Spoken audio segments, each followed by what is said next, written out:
Selon la chancelière allemande, seulement le Royaume-Uni sera négativement affecté par le Brexit, tandis que l'UE se renforcera. Cette affirmation correspond-elle aux données économiques ?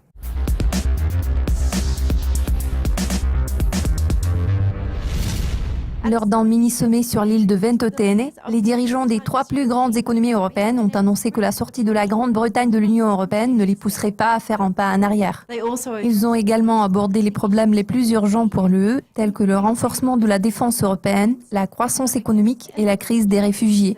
La chancelière allemande Angela Merkel a déclaré: nous respectons la décision de la Grande-Bretagne, mais bien naturellement, nous voulons qu'il soit clair que les 27 autres pays travaillent pour assurer la prospérité et la sécurité de l'Europe. Nous avons besoin de résultats.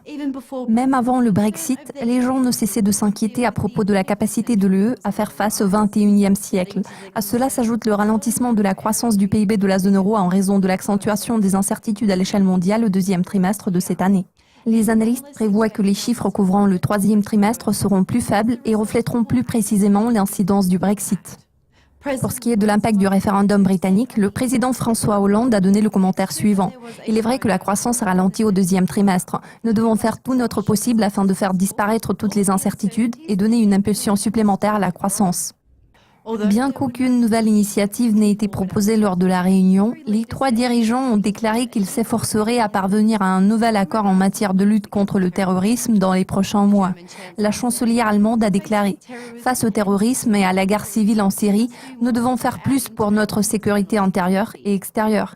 La coopération en matière de défense doit être renforcée et l'échange de renseignements doit être intensifié. Cela conclut la revue de presse dédiée aux perspectives de l'Union européenne. Je suis Céleste Skinner. Restez avec nous car l'équipe de Dukascopy TV vous tiendra au courant de l'actualité financière.